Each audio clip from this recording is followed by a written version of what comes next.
Thank you, my friends.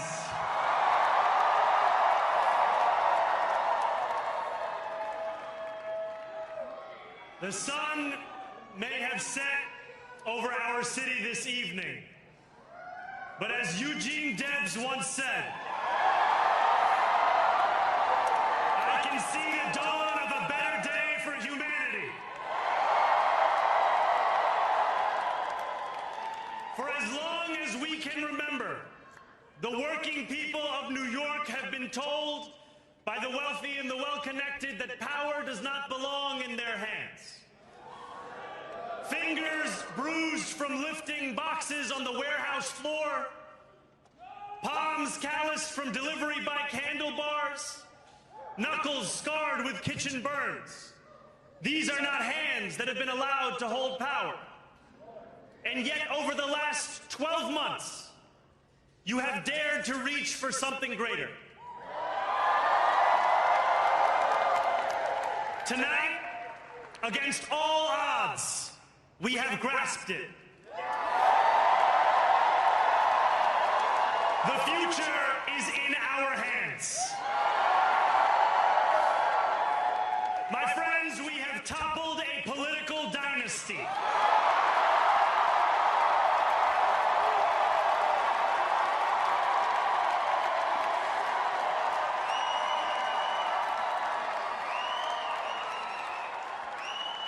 I wish Andrew Cuomo only the best in private life. But let tonight be the final time I utter his name as we turn the page on a politics that abandons the many and answers only to the few.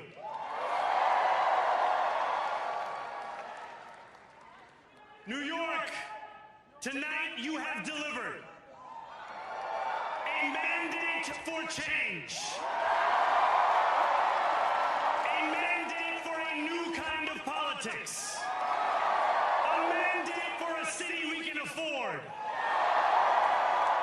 And a mandate for a government that delivers exactly that. On January 1st, I will be sworn in as the mayor of New York City.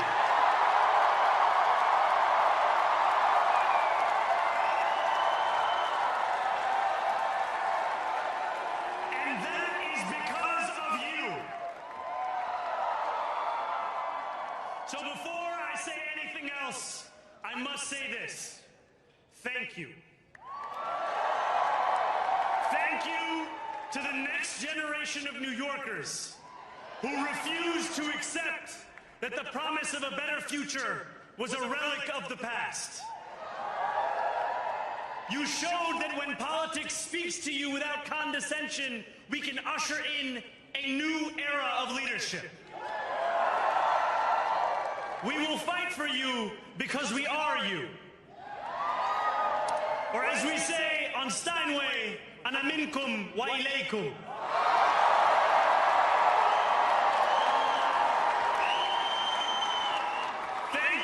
To those so often forgotten by the politics of our city who made this movement their own.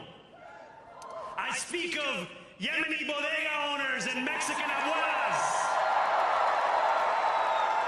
Senegalese taxi drivers and Uzbek nurses, Trinidadian line cooks and Ethiopian aunties. Yes, aunties. To every New Yorker in Kensington and Midwood and Hunts Point, know this. This city is your city, and this democracy is yours too.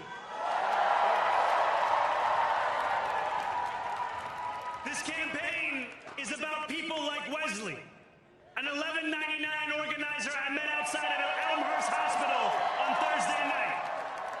A New Yorker who lives elsewhere, who commutes 2 hours each way from Pennsylvania because rent is too expensive in this city. It's about people like the woman I met on the BX 33 years ago, who said to me, I used to love New York, but now it's just where I live. And it's about people like Richard, the taxi driver I went on a 15-day hunger strike with outside of City Hall, who still has to drive his cab 7 days a week. My brother, we are in City Hall now.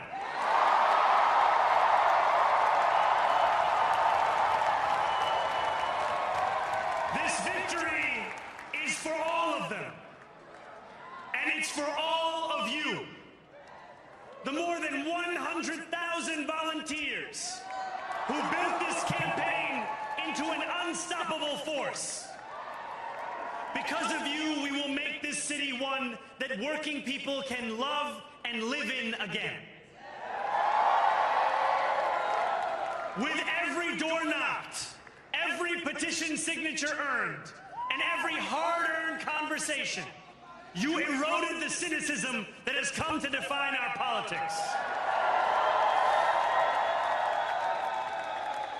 Now, I know that I have asked for much from you over this last year. Time and again, you have answered my calls. But I have one final request. New York City, breathe this moment in. We have held our breath for longer than we know. We have held it in anticipation of defeat. Held it because the air has been knocked out of our lungs too many times to count. Held it because we cannot afford to exhale. Thanks to all of those who sacrificed so much, we are breathing in the air of a city that has been reborn.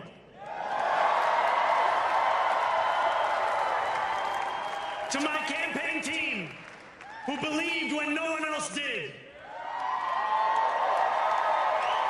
and who took an electoral project and turned it into so much more, I will never be able to express the depth of my gratitude. You can sleep now. To my parents, Mama and Baba, you have made me into the man I am today. I am so proud to be your son. And to my incredible wife, Rama,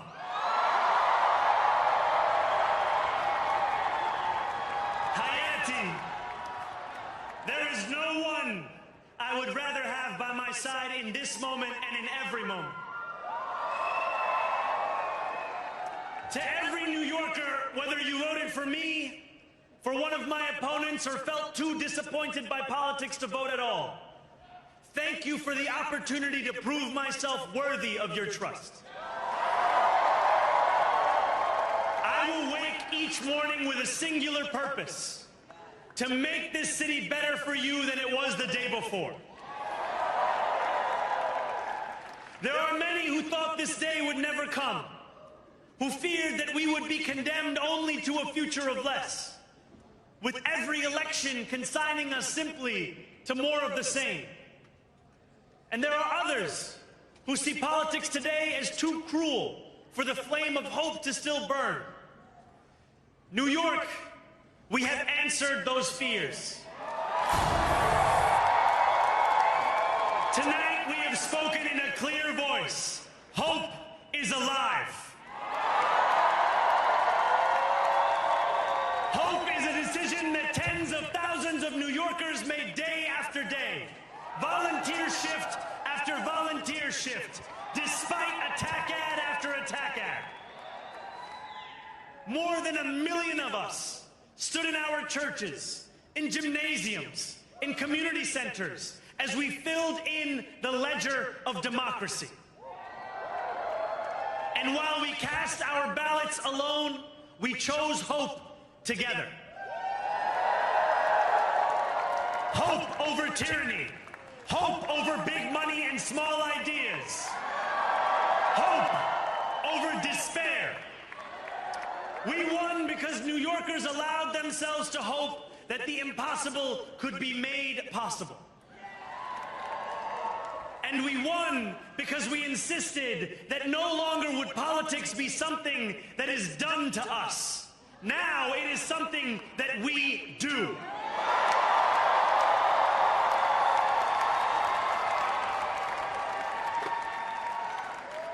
Standing before you, I think of the words of Jawaharlal Nehru. A moment comes but rarely in history when we step out from the old to the new, when an age ends and when the soul of a nation long suppressed finds utterance. Tonight we have stepped out from the old into the new.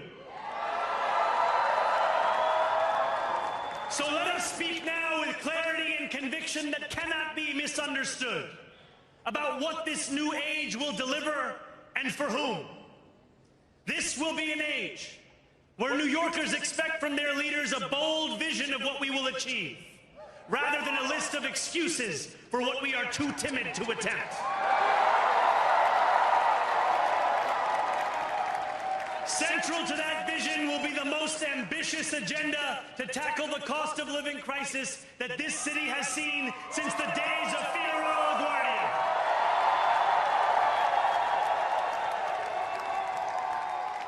An agenda that will freeze the rents for more than 2 million rent-stabilized tenants. Make buses fast and free. And deliver universal child care across our city. Years from now, may our only regret be that this day took so long to come. This new age will be one of relentless improvement. We will hire thousands more teachers. We will cut waste from a bloated bureaucracy. We will work tirelessly to make lights shine again in the hallways of NYCHA developments where they have long flickered. Safety and justice will go hand in hand as we work with police officers to reduce crime and create a department of community safety that tackles the mental health crisis and homelessness crises head on. Excellence will become the expectation across government, not the exception. In this new age we make for ourselves, we will refuse to allow those who traffic in division and hate to pit us against one another. In this moment of political darkness, New York will be the light. Here, we believe in standing up for those we love. Whether you are an immigrant, a member of the trans community, one of the many black women that Donald Trump has fired from a federal job, a single mom still waiting for the cost of groceries to go down, or anyone else with their back against the wall, your struggle is ours too. And we will build a city hall that stands steadfast alongside Jewish New Yorkers and does not waver in the fight against the scourge of anti-Semitism. Where the more than 1 million Muslims know that they belong. Not just in the 5 boroughs of this city, but in the halls of power. No more will New York be a city where you can traffic in Islamophobia and win an election.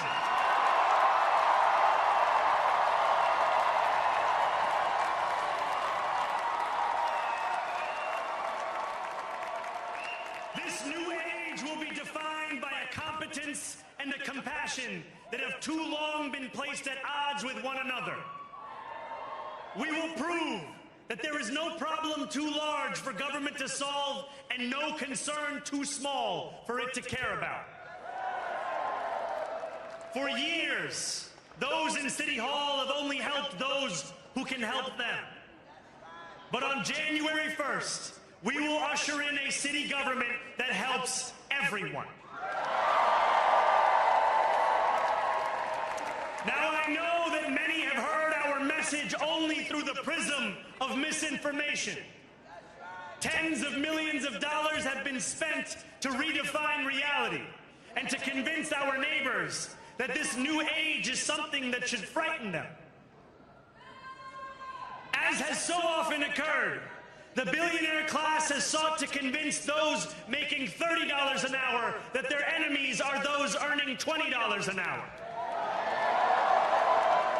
They want the people to fight amongst ourselves so that we remain distracted from the work of remaking a long broken system. We refuse to let them dictate the rules of the game anymore. They can play by the same rules as the rest of us. Together, we will usher in a generation of change. And if we embrace this brave new course, rather than fleeing from it, we can respond to oligarchy and authoritarianism with the strength it fears, not the appeasement it craves.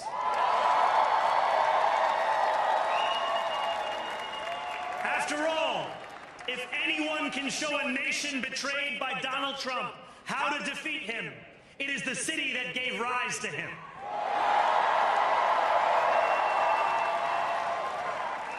And if there is any way to terrify a despot, it is by dismantling the very conditions that allowed him to accumulate power. This is not only how we stop Trump, it's how we stop the next one.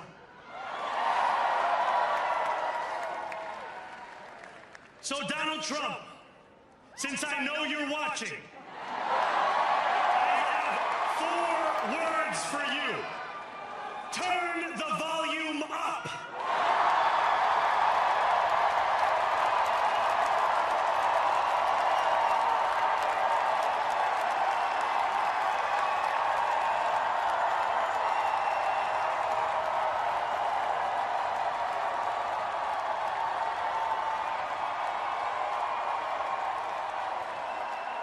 We will hold bad landlords to account because the Donald Trumps of our city have grown far too comfortable taking advantage of their tenants. We will put an end to the culture of corruption that has allowed billionaires like Trump to evade taxation and exploit tax breaks. We will stand alongside unions and expand labor protections because we know,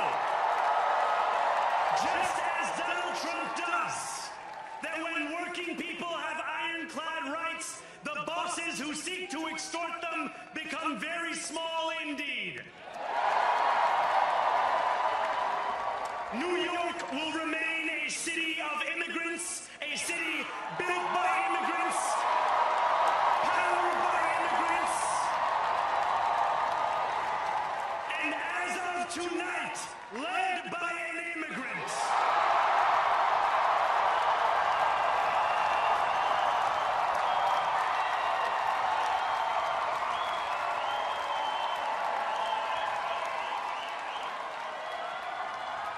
So hear me, President Trump, when I say this. To get to any of us, you will have to get through all of us.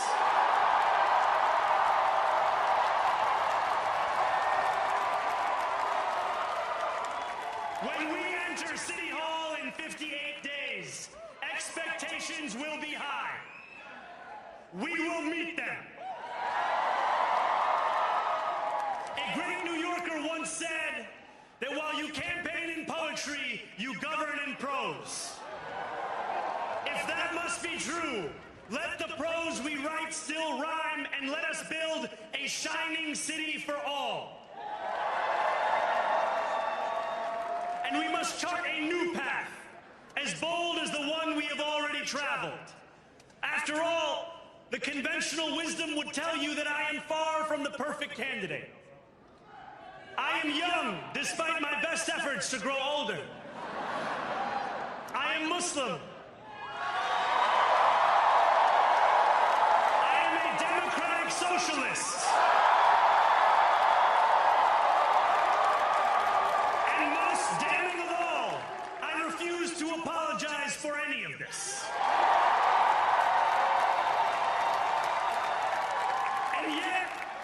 If tonight teaches us anything, it is that convention has held us back. We have bowed at the altar of caution, and we have paid a mighty price. Too many working people cannot recognize themselves in our party. And too many among us have turned to the right for answers to why they've been left behind. We will leave mediocrity in our past. No longer will we have to open a history book for proof that Democrats can dare to be great. Our greatness will be anything but abstract. It will be felt by every rent-stabilized tenant who wakes up on the first of every month, knowing the amount they're going to pay hasn't soared since the month before. It will be felt by each grandparent who can afford to stay in the home they have worked for, and whose grandchildren live nearby because the cost of childcare didn't send them to Long Island. It will be felt by the single mother who is safe on her commute and whose bus runs fast enough that she doesn't have to rush school drop-off to make it to work on time. And it will be felt when New Yorkers open their newspapers in the morning and read headlines of success, not scandal. Most of all, it will be felt by each New Yorker when the city they love finally loves them back. Together, New York, we're going to freeze the... Together, New York, we're going to make buses fast and... Together, New York, we're going to deliver universal... Let the words we've spoken together, the dreams we've dreamt together, become the agenda we deliver together.